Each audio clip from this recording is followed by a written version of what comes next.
losing his star player and was able to get this team a playoff berth. Indiana is what Utah and Denver and some of these other teams in the West are. Uh-huh. They're the East version of those teams, where they ain't got that guy that pops off because, well, the guy that pops off is hurt, but they still get the job done. And they're the East version of those guys. And I hope they beat the crap out of the Celtics. It's another Coach of the Year candidate, too, the job he did without exactly. Oladipo. Just the job he's done without Oladipo being there. Miles it's amazing. Yeah, Miles Turner, I believe he lead the leads in blocks. You got, who is it? Bogdanovich, who is leading the team in scoring. God bless you. Yeah. Like, this team is playing very, very well. They also, their point guard, Darren Collison, is pretty good. So they're a very well coached team, one of the better defensive teams in the league. And Nate McMillan. What was that? One of the better defensive team in the league, like Kevin said. Yeah. There you go. So yeah, he deserves a lot of credit for a Coach of the Year, and has his. He should get considered for Coach of the Year for the job that he has done. I think eventually the Coach of the Year is probably going to go to Mike Malone for Denver, but nonetheless, I think that Nate it has to. You the number 2 seed and doing it with that team. Yeah, he definitely did. There's a lot of guys that deserved it this year for the job that they have done. Oh yeah, but yeah, I think the outright favorite is definitely Mike Malone from the Nuggets. But Nate Malone has done a really good job with this team. So yeah, I think they can get the Celtics. The Celtics they got too many guys that are too preoccupied with other stuff. So I was about to mention that because the Celtics come into the postseason hot. They 5-1 including 2 wins against the Pacers. But they also lost Marcus Smart for 4 to 6 weeks with a oblique injury. Yep. First of all, I don't know why Brass even played him in the Magic game, because y'all already got that seed locked up. There's no point in playing him. And then if you would have played him, you would have had to play Orlando that beat you in the season series 3-0 if you go to the 3rd seed. Mm-hmm. So, like, why? Like this? It's like now you done lost one of your best defenders, one of your call guys that is in that team for a downfall, and now it could cost you against this really talented Pacers team. So, yeah. So, what you think about? You say there's a lot of distractions as far as with the Celtics. You got Kyrie. The distraction with Kyrie, they ain't going, hey, it's about time for me to leave. Mm-hmm.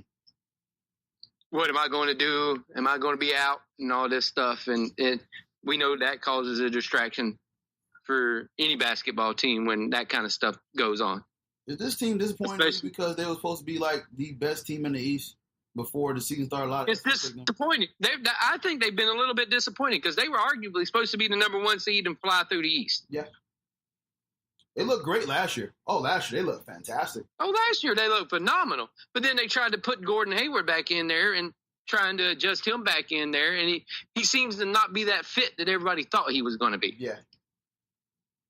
And I get it. He wanted to go play with his old ball coach that he played with in Butler. Yep. Good move. But he just don't seem to be that fit that everybody thought he was going to be on that team. Mm-hmm. And I really don't think he's all the way full healthy either. Yeah. That Smart injury is big, though, man. Oh, it's huge. It's huge. He's literally their best defender. Yeah. And you don't need him against, some of these guards that they got in Collison and Corey Joseph that they have over there. So yeah, Indiana's physical. Good guards. They got some real. Indiana is physical. They're that smash mouth get at you team. Yes. And when you're missing your smash mouth get at you guy, then it hurts. All right. Well, seeing people say I don't watch basketball during the year. You know your stuff, man. You know your stuff. Yeah, y'all doubt me. All right, who you got winning? I think it's a good one. I'm going with Indiana. Yeah, I'm thinking Indiana wins it. Really? I got Boston in 7. Yeah, screw Boston. I just don't like Boston. It makes 2 of us. Yeah, I'm just against all things Boston. Yeah. Fair enough. So the Lakers, man, this whole drama with them. Magic Johnson did an impromptu press conference didn't tell Jimmy Butts that he was quitting. And, I'm out. And pretty much just came out and said, I'm quitting just because I'm not having fun anymore. I'm quitting. I'm quitting because I want to tweet about whoever I want to playing basketball, and because LeBron yelled at me. Yep, I can't congratulate Russell on his 20-20-20 because they said I'd be considered tampering. I was trying to work out with Ben Simmons in the offseason. I'd be considered tampering. This is the stuff. All this is the stuff that comes when LeBron James goes to your team. Common denominator, huh? Every little thing gets blown up 400 degrees because LeBron James is on your team. That's what happens. You wanted him there. Now you get to deal with everything that comes with him. And this is the kind of stuff that comes with LeBron. Now the coach is gone. Yep. This is the kind of stuff that comes with him. You just have to grin and bear it. And people want to complain about it. Complain. Well, it's not nobody. Look, they wanted LeBron there. Now, here you go. Put up with the stuff that comes with him. Because this is what's going to happen. Your coaches are going to go. People are going to go. Players are going to get mentioned in trades and everything. It's going to piss people off. Blah, blah, blah. This, that, the other thing is going to happen. The only place, there was one place that can control him, and that was Miami. Just take a look back at everything. Miami was the only place that controlled the narrative with LeBron James. Mm-hmm. Tell me I'm lying. You're not lying.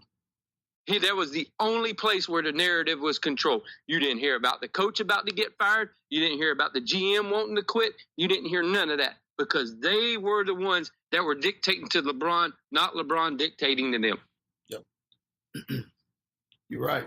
You're right. And the reason he left, and the reason LeBron left there is for that reason right there. Because things were being dictated to him and he wasn't able to dictate stuff back. You know what's crazy, man, is the Lakers is such like a historic franchise and how he bringing this disarray to this franchise and how he literally got the face of that whole entire franchise fired. You have to have some type of clout to get the face of a whole franchise fired. Right. You know how hard that is? That's hard. Exactly. You made the face of the franchise go, I don't want to be here no more. You got players don't want to talk to you. I read articles on Athletic talking about that. It was just awkward. LeBron just kind of dissing himself right in front of the players. And even before they made these, before they got LeBron, they added Lance Stevenson, Ray John Rondo, JaVale McGee. And it's like, that's not none the of the recipe to none of the people. No, LeBron had nobody to talk to there. Nobody to talk to. No one. That's what it was. Every place that LeBron goes, there's at least one friend there for him to talk to. When you have no friends for him to talk to, this is the way he gets. It was just a weird mix of talent. You put shooters around. You mean LeBron. Weird mix of non-talent? Yeah, there it is. Weird mix of non-talent. Like you put shooters around LeBron. Miami did it. Cleveland did it. Why couldn't the Lakers do it? But here was the thing. LeBron said he wanted to do play this whole entire different way of ball that he's been playing lately and ended up playing the same way he did. Yeah. And then play the way you just said you wanted to play. Play with your back to the basket. Play as you actually want to play and see if they can do it. But no, you went back to playing point guard. But see, Magic, this is the stuff that comes with him. But Magic Johnson's vision is so poor. Even before he made all these trades and he was talking about the summer league, he made these moves to counteract for Golden State. Hello, there is 31 other teams in the NBA that you got to play. There are 31 NBA teams you got to play. You got to cater to what they're doing now. They're playing small ball. They're spreading the floor out. They're doing a pace in space. You got to get shooters around this man. The only thing Magic was worried about this offseason when he was doing everything was getting LeBron to the Lakers. Yeah. And LeBron was going to go to the Lakers anyway because it was the best decision for him and his family and for all the other stuff that he got going on, not just basketball. His brand. You were going to get him. Exactly. You were going to get him no matter what because he wanted to do all this other stuff. And that's where he wanted to go. Magic Johnson didn't even tell LeBron that he was quitting. Nope. You got this guy to LA. You didn't tell him you was quitting? Nope. Because Magic, like, you know what Magic did? Magic said, I'm about to do a preemptive strike. I'm going to get out of here before they kick me out of here. Yep. And that's what it was. Or he knew. I'm out. Yep, I'm out before they even try to get me out. Or he knew because we had heard on Twitter and people said that people don't want to play with LeBron. And he heard some of these free agents that was not going to want to play with LeBron. Exactly. LeBron is... the reason LeBron went to Miami and was able to be successful in Miami was because he was there with buddies. Dwayne was his buddy. Chris was his buddy. Yep. Right now, none of them free agent guys are his buddy. Kawhi Leonard's not his buddy. Guys that are coming available is not his buddy. Kevin Durant is not his buddy. Exactly. They're not buddies. The reason it worked so well in Miami is because they were buddies. They were friends off the court. LeBron's not going to bring people that he's friends with off the court now because he's not friends with he's not friends with young guys. Yeah. He's not friends with guys that are becoming free agents that are younger than him. He was friends with that class. Now that class is gone. He don't have the guys to bring in. And that's what I've been trying to tell people. Look, dude, LeBron was good because of who he knew. LeBron was good because of, one, because he's been playing in the East for almost all of his career. Playing with the East has helped his career because the East was bad. Yeah, been bad for years. It helped his career make it look like the way it was because he was playing against an inferior talent. Now that he goes to the West, surprise.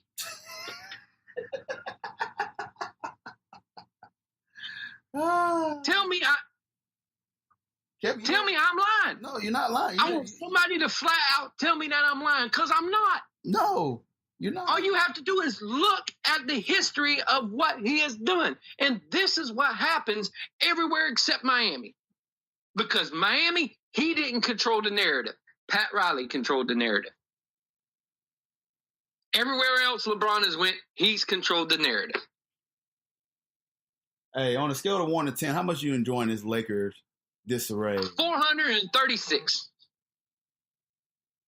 Yeah, I'm with you. I'm over the moon. I'm like, keep singing the song, baby. Keep bringing it. Me and Kevin. The more crap that comes out about it, the more. And you know what makes it even better for me? That it not just that it's the Lakers, is that it's him.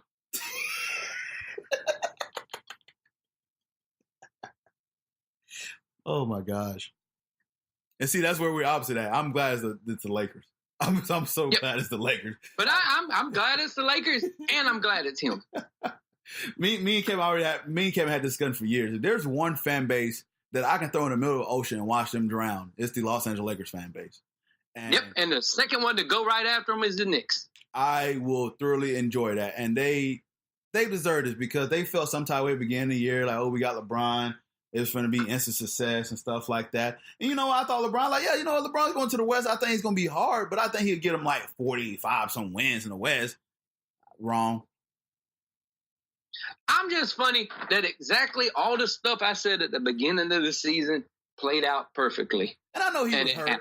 Yeah, you're right. Yeah, it played out like you said. And I know he got hurt. It played out exactly like I said it was going. I even called him getting hurt. Yeah. I said his body is old and he will miss games. I said he's getting older. He's going to miss games.